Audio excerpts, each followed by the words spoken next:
আছে, তোকেও দিলাম, যা চলে যা। বলে তুই কি করবি? বলে আমি খাবার খাবো না, আমি খেলা করবো।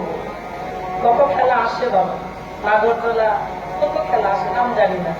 তো ছোট ছেলে ডেকে বলছে, বাবা তোমার দুই ছেলেকে 100 টাকা দিয়ে দিলে, আমাকে কিছু দেবে না? ঠিক আছে, তোকে 100 টাকা দিলাম, তুই কি করবি? বলে তো বলতে পারবো না।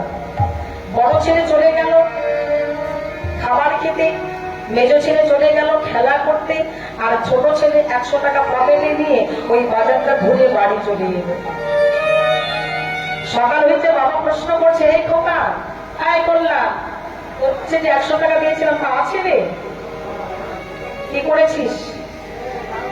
ও ঝাল করে খেয়েছিস, আরে কিছু খেতে পারিস নি?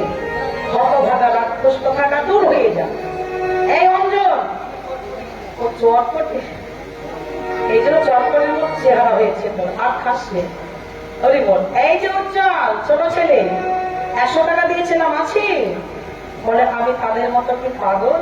বলে কেন, খরচ করিস? বলে না, আমি 100 টাকা পকেটে রেখে দিয়েছি। বাবা ডেকে বলছে, খোকারে, আমার অর্থের সম্পত্তির ব্যথা জগতে কেউ বুঝলো না, তুই বুঝতে পারলি, তবে আজ থেকে আমাকে জগতে যত সম্পত্তি আছে আমি তোকে দিয়ে দিলাম, আজ থেকে তুই সম্পত্তির মালিক হয়ে গেলি। এটাই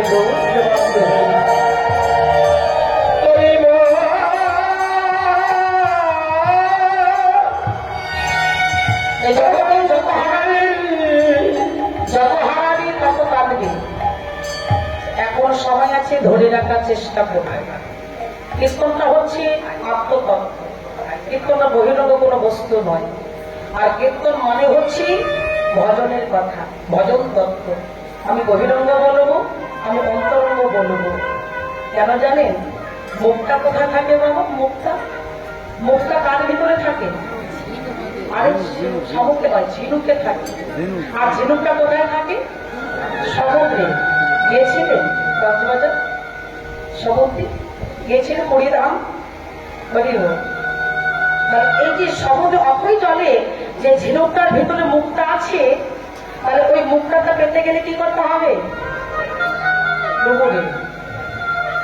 কয়জন ডুবুরে হতে পেরেছে? আমার সমুদ্রে নোনা জল না মিষ্টি জল? তোমাদের বলছি, নোনা জল খেয়েছো কখনো? খেয়েছো? খাওনি?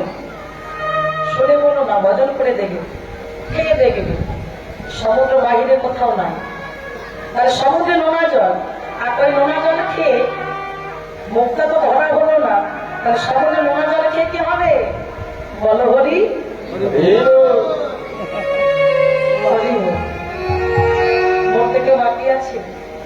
আমি এ জগতে মরার কথা বলছি না। এই জগতের মাঝে যদি কোনো মানুষ মরে, আপনাদের এলাকায় কতদিন অসুস্থ থাকে?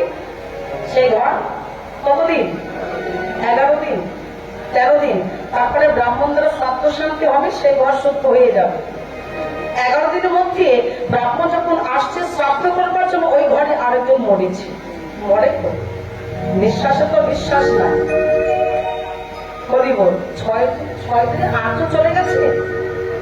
বলিব তো যাই হোক, আমি একটু কমই বললাম। তো 11 দিনের মধ্যে যদি আরেকজন মরে, তাহলে কি হলো? 11 গুণে 22 হয়ে গেল। ব্রাহ্মণ বলে 2 মরে একের সঙ্গে শ্রাদ্ধ করবো।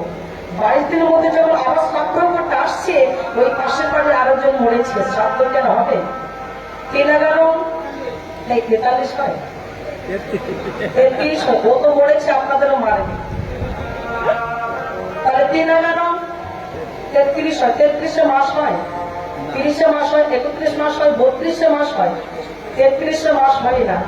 মহাজন বলেন, ও ভক্ত, মরতে মরতে সপ্তাহ গেল, মাস গেল, বছরই গেল, এই অপবিত্র দেহটা যত একাদশী করো, উপবাস করো, তোমার ভজন হবে না। আগে দেহটাকে শুদ্ধ করতে হবে, এই মরাটাকে শুদ্ধ করতে হবে। জগতে ভজন করি বল, দেহটাকে আজও শুদ্ধ করতে পারলাম না। শ্রীমদ ভাগবত বললেন, সিংহে যুদ্ধ যেমন শব্দ কখন হলে ফেটে চুকে যায়, কৃষ্ণ প্রেম করতে রস তেমন, তোমার দেহ পাত্র যদি ভালো না হয়, রাগিতে কোথায়? ভজন তোমার হবে না। আগে মরা থেকে মুক্তি পেতে হলে এখনো সময় আছে। শ্রী গুরুচরণ আশ্রয় করে, দীক্ষা শিক্ষাবান আশ্রয় করে যদি কোনো ভক্ত গৌর প্রেম সাগর ডুবার মতো ডুবো দিতে পারে আর গুরু বিবাহ হলে প্রেম ধন পেয়ে যাবেন তাই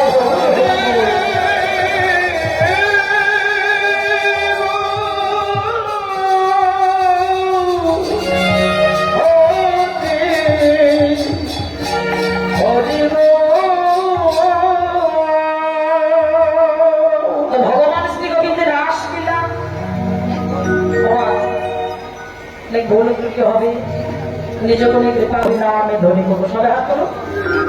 জয় জয় শ্রী গুরু নিতাই গৌর সদানন্দে। হরি বল হরি বল হরি বল হরি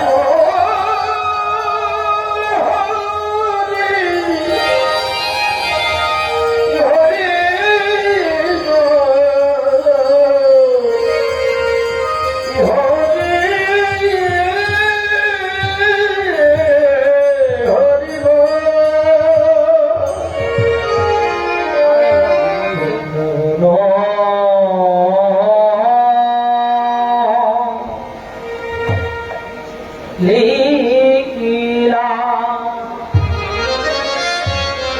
आया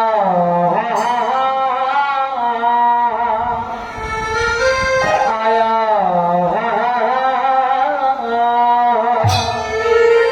ओ हे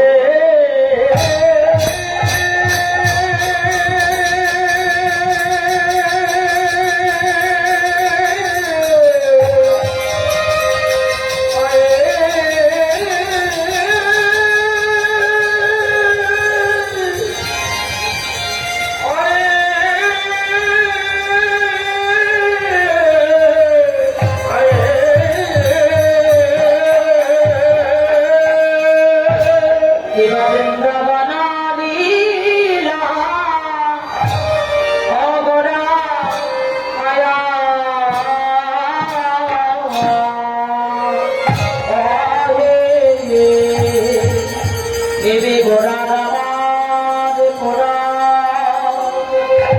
आया आया आया